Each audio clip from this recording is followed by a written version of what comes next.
मैं आदरणीय प्रधानमंत्री जी से अनुरोध करती हूं कि रोजगार मेले के इस विशेष अवसर पर अपने मार्गदर्शन से हम सभी को एवं देश भर से जुड़ी युवा महाशक्ति को अनुग्रहित करें।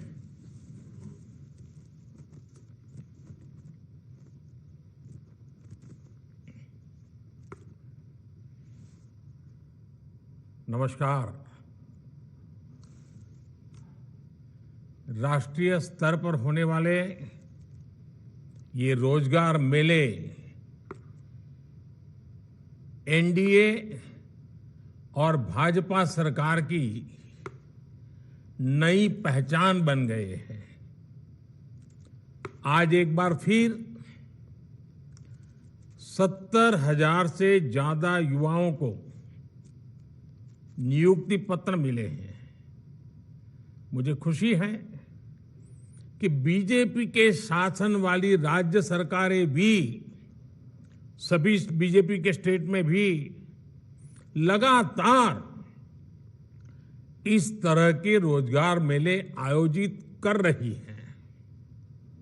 जो लोग इस समय सरकारी नौकरी में आ रहे हैं, उनके लिए ये बहुत महत्वपूर्ण समय है। आजादी का अमृत काल अभी शुरू ही हुआ है। आपके सामने अगले 25 वर्षों में भारत को विकसित राष्ट्र बनाने का लक्ष्य है। आपको वर्तमान के साथ ही देश के उज्जवल भविष्य के लिए भी जी जान से जुट जाना है। मैं आज नियुक्ति पत्र पाने वाले सभी युवाओं को और उनके परिवारजनों को बहुत बहुत बधाई और बहुत शुभकामनाएं देता हूं। साथियों, आज भारत में प्राइवेट और पब्लिक सेक्टर दोनों में ही नौकरियों के निरंतर नए मौके बन रहे हैं। बहुत बड़ी संख्या में हमारे नौजवान स्वरोजगार के लिए भी आगे आ रहे हैं।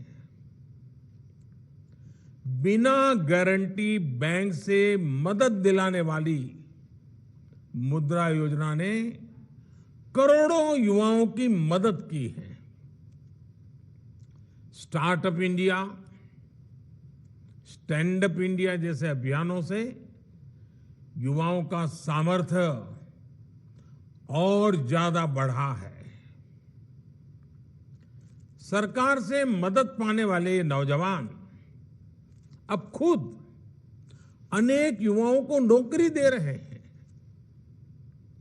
बीते वर्षों में जिस तरह बड़े पैमाने पर युवाओं को सरकारी नौकरी दी गई है, यह अभियान भी अपने आप में अभूतपूर्व है। देश में सरकारी नौकरी देने वाले प्रमुख संस्थानों जैसे एसएससी, यूपीएससी और आरआरबी पहले के मुकाबले इन व्यवस्थाओं के माध्यम से ज्यादा युवाओं को नौकरी दी है। और अभी जो वीडियो दिखाया गया उसमें उसका जिक्र भी है। इन संस्थाओं का जोर परीक्षा प्रक्रिया को पारदर्शी, व्यवस्थित और सरल बनाने पर भी रहा है। पहले जिन भर्ती परीक्षाओं को पूरा होने में उसका जो चक्र होता था, वो चक्र पूरा होने में साल, 1.5 साल का समय यूं ही लग जाता था। और अगर वो कोई कोर्ट कचहरी में चला गया तो 2-2, 5-5 साल बिगड़ जाते थे। ये सारी चीजों से बाहर निकल करके अब कुछ ही महीनों में सारा चक्र, सारी प्रक्रियाएं पारदर्शी पद्धति से पूर्ण कर दी जाती है। साथियों, आज पूरी दुनिया हमारी विकास यात्रा में साथ चलने के लिए तत्पर है। भारत को लेकर ऐसा विश्वास और हमारी अर्थव्यवस्था पर इतना भरोसा पहले कभी नहीं रहा। आप जानते हैं, एक तरफ वैश्विक मंदी, कोरोना जैसी भयंकर वैश्विक महामारी, दूसरी तरफ युद्ध की वजह से वैश्विक सप्लाई चेन टूटना, कितनी कितनी कठिनाइयां दुनिया में दिखाई दे रही है। इन सब के बावजूद, और युवानों, मेरे युवा साथियों, इस बात को आप गौर कीजिए, इन सारी दिक्कतों के बावजूद भी भारत अपनी अर्थव्यवस्था को नई ऊंचाई पर ले जा रहा है। आज विश्व की बड़ी बड़ी कंपनियां मैन्युफैक्चरिंग के लिए भारत आ रही है। आज भारत का विदेशी मुद्रा भंडार रिकॉर्ड स्तर पर है। जब इतनी बड़ी मात्रा में विदेशी निवेश आता है तो उससे प्रोडक्शन बढ़ता है, उद्योग का विस्तार होता है, नए नए उद्योग लगते हैं, उत्पादन बढ़ता है, एक्सपोर्ट बढ़ता है, और स्वाभाविक है, बिना नए नौजवानों के काम हो ही नहीं सकता, और इसलिए एम्प्लॉयमेंट बहुत तेजी से बढ़ता है, रोजगार बहुत तेजी से बढ़ता है। हमारी सरकार के निर्णयों ने प्राइवेट सेक्टर में कैसे लाखों नए अवसर पैदा किए हैं। अभी हमारे डॉक्टर जितेंद्र सिंह जी विस्तार से वो एक एक वाक्य में ब्यौरा दे रहे थे, लेकिन मैं जरा एक उदाहरण आपके सामने रखना चाहता हूं। जैसे ऑटोमोबाइल सेक्टर, देश की जीडीपी में इस सेक्टर का योगदान 6.5% से ज्यादा है।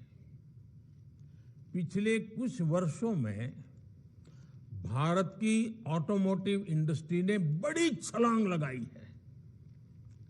आज भारत से पैसेंजर व्हीकल दुनिया के कई देशों में एक्सपोर्ट उनका बढ़ रहा है। कॉमर्शियल व्हीकल का एक्सपोर्ट, इतना ही नहीं, हमारे 3 व्हीलर, 2 व्हीलर्स, उसके एक्सपोर्ट में भी बहुत वृद्धि हो रही है। 10 साल पहले ये इंडस्ट्री 5 लाख करोड़ रुपए के आसपास थी। आज ये इंडस्ट्री 5 लाख करोड़ से जंप लगा करके 12 लाख करोड़ रुपए से भी ज्यादा की हो गई है। इलेक्ट्रिक मोबिलिटी का भी भारत में लगातार विस्तार हो रहा है। ऑटोमोबाइल सेक्टर को भारत सरकार की पीएलआई स्कीम से भी बहुत मदद मिल रही है। तेजी से आगे बढ़ते हुए ऐसे ही सेक्टर्स लाखों युवाओं के लिए रोजगार के नए मौके बना रहे हैं। साथियों, आज भारत एक दशक पहले की तुलना में ज्यादा स्थिर, ज्यादा सुरक्षित और ज्यादा मजबूत देश है। राजनीतिक भ्रष्टाचार, योजनाओं में गड़बड़ी,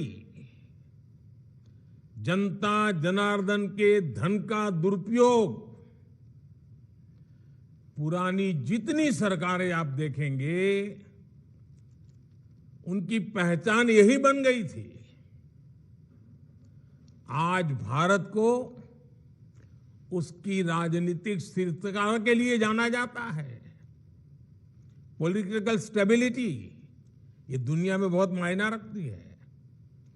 आज भारत सरकार की पहचान उसके निर्णायक फैसलों से होती है। एक डिसिसिव गवर्नमेंट। आज भारत सरकार की पहचान उसके आर्थिक और प्रगतिशील सामाजिक सुधारों से हो रही है। ग्लोबल एजेंसियां लगातार इस बात को घोषित कर रही हैं, अनुमान लगा रही हैं और विश्वास से कह रही है कि चाहे हाईवे का निर्माण हो या रेलवे का, ईज ऑफ लिविंग की बात हो या फिर ईज ऑफ डूइंग बिजनेस की चर्चा, भारत पिछली सरकारों की तुलना में बहुत बेहतर प्रदर्शन कर रहा है। बीते वर्षों में भारत ने अपने फिजिकल इंफ्रास्ट्रक्चर पर और अपने सोशल इंफ्रास्ट्रक्चर पर लाखों करोड़ रुपए का निवेश किया है। लाखों करोड़ रुपए के इस निवेश ने भी रोजगार के करोड़ों अवसर बनाए हैं। अब जैसे सोशल इंफ्रास्ट्रक्चर का मैं एक उदाहरण देता हूं आपको, जो हमारे सामाजिक जीवन से जुड़ा हुआ विषय है, और वो है पानी। और उसके लिए हमने चलाया है जल जीवन मिशन। ये जल जीवन मिशन, उसके पीछे अब तक करीब करीब 4 लाख करोड़ रुपए खर्च हो चुके हैं। 4 लाख करोड़ रुपए खर्च हो रहे हैं। जब ये मिशन शुरू हुआ था तो ग्रामीण इलाकों में हर 100 में से, यानी 100 घर अगर गांव में हैं तो सिर्फ 15 घर ही थे जहां पाइप से पानी आता था। ये मैं एवरेज बता रहा हूं। 100 घर में से 15 घर में पाइप से पानी आता था। आज जल जीवन मिशन की वजह से हर 100 में से 62 घरों में पाइप से पानी आने लगा है और अभी भी तेज गति से काम चल रहा है। आज देश के 130 जिले ऐसे हैं, ये छोटा क्षेत्र नहीं है, 130 जिले ऐसे हैं जहां के हर गांव में, हर घर में नल से जल आता है। और साथियों, जिन घरों में अब साफ पानी पहुंच रहा है वहां लोगों का समय भी बचा है, लेकिन इससे ज्यादा महत्वपूर्ण जो लाभ हो रहा है वो गंभीर बीमारियों से भी बचे हैं। पीने का शुद्ध पानी आरोग्य के लिए बहुत बड़ी औषधि बन जाता है। एक स्टडी में सामने आया है कि जब हर घर पाइप से पानी पहुंचने लगा तो डायरिया से होने वाली 4 लाख मौत होने से बच गई। 4 लाख जिंदगियां बच गई। यानी जल जीवन मिशन 4 लाख लोगों का जीवन बचाएगा। ये स्टडी ये भी कहती है कि हर घर जल पहुंचने से देश के गरीबों के 8 लाख करोड़ रुपए से अधिक बचने वाले हैं। यानी गरीब के घर में पैसा बचने वाला है, मध्यम वर्ग के परिवार का पैसा बचने वाला है। ये पैसे वो पानी का इंतजाम करने में, पानी से होने वाली बीमारियों के इलाज में खर्च करना पड़ता था उनको। जल जीवन का एक और बड़ा लाभ ये भी होगा कि इससे महिलाओं का बहुत सारा समय भी बचेगा। इस रोजगार मेले में नौकरी पाने वाले आप सभी समझ सकते हैं कि सरकार की एक एक योजना का कितना बड़ा मल्टीप्लायर इफेक्ट होता है। जल जीवन मिशन का उदाहरण आपके सामने मैंने रखा है। ऐसे ही आप जब अब सरकारी व्यवस्था में आए हैं तो सरकार की हर योजना को, अपने विभाग के हर लक्ष्य को तेजी से प्राप्त करने के लिए पूरी मेहनत करेंगे। ये मेरा आपसे भरोसा भी है, अपेक्षा भी है। साथियों, देश में चल रहा ये रोजगार अभियान पारदर्शिता और सुशासन, गुड गवर्नेंस दोनों का ही प्रमाण है। हम सभी ने देखा है कि कैसे हमारे देश में परिवारवादी पॉलिटिकल पार्टियों ने हर व्यवस्था में भाई भतीजावाद को बढ़ावा दिया।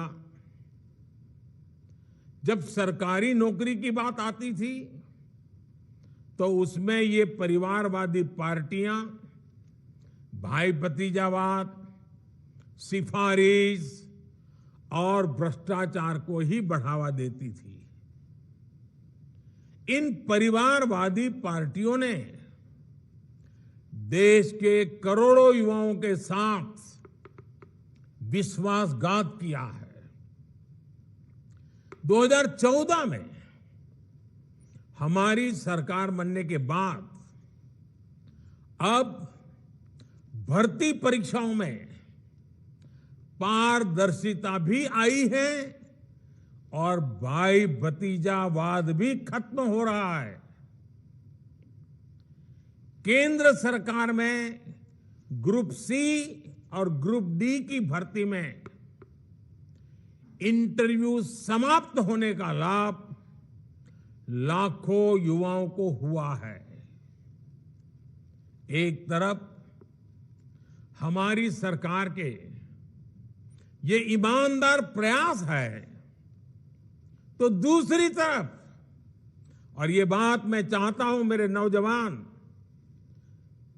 पूरा समझने का प्रयास करें, हकीकतों के आधार पर कुछ बातें आ रही है। दूसरी तरफ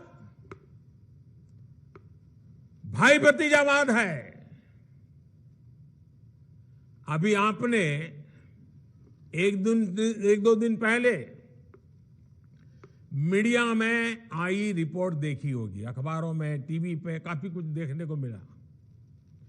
एक राज्य की उसमें चर्चा है, और चर्चा क्या है?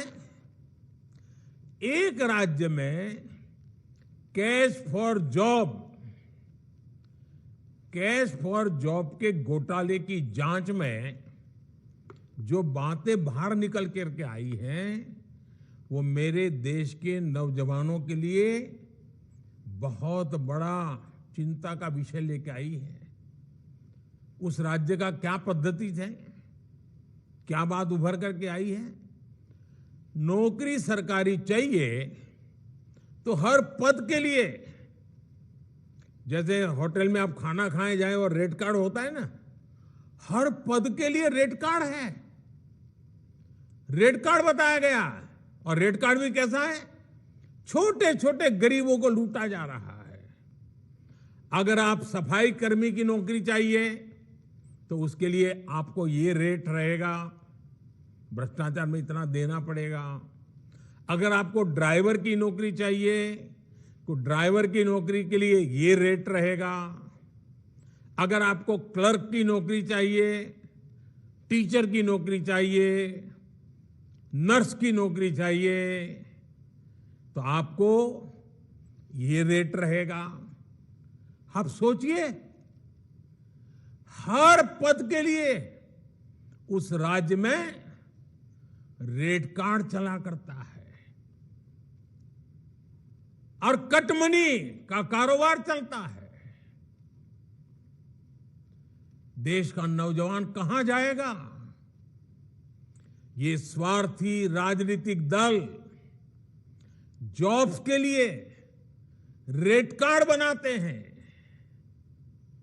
अब देखिए, कुछ दिन पहले एक और मामला सामने आया था। रेलवे के एक मंत्री ने जॉब दे के बदले में गरीब किसानों की जमीनें लिखवा ली थी। जॉब के बदले में जमीन पड़ा ली। वो भी केस सीबीआई में चल रहा है, कोर्ट में चल रहा है। भाइयों बहनों, आप देखिए, आपके सामने दो चीजें साफ है। एक तरफ परिवारवादी वो पार्टियां, भाई भतीजावाद करने वाली वो पार्टियां, भ्रष्टाचार में रोजगार के नाम पर देश के नौजवानों को लूटने वाली पार्टियां, जो रेट कार्ड, हर चीज में रेट कार्ड, हर चीज में कटमनी, उनका रास्ता है रेट कार्ड। जबकि हम युवाओं के उज्जवल भविष्य को सेफ गार्ड करने पर काम कर रहे हैं। रेट कार्ड आपकी काबिलियत को, आपके सामर्थ्य को, आपके सपनों को चूर चूर कर देते हैं। हम आपके सेफ गार्ड में लगे हैं, जो आपके सपनों के लिए जीते हैं, आपके संकल्पों को साकार करने के लिए काम कर रहे हैं। आपकी हर इच्छा आकांक्षा, आपके परिवार की हर इच्छा आकांक्षा, उसको सेफगार्ड करने में हम लगे हैं। अब देश तय करेगा देश के नौजवानों का भविष्य रेट कार्ड के भरोसे चलेगा कि सेफगार्ड व्यवस्था के अंदर सुरक्षित तरीके से पनपेगा। साथियों, ये भाई भतीजावाद वाली पार्टियां देश के सामान्य मानवी से आगे बढ़ने के अवसर छीन लेती है, जबकि हम देश के सामान्य मानवी के लिए नित नए अवसर बना रहे हैं। साथियों, हमारे देश में कुछ राजनीतिक दलों ने लोगों को भाषा के नाम पर एक दूसरे से भिड़ने के लिए, देश को तोड़ने के लिए भाषा को एक हथियार बनाया। लेकिन हम भाषा को लोगों को रोजगार देने, उन्हें सशक्त करने का माध्यम बना रहे हैं। हमारी सरकार ये सुनिश्चित कर रही है कि किसी को अपना सपना पूरा करना हो तो कोई भी भाषा उसके सामने दीवार न बने।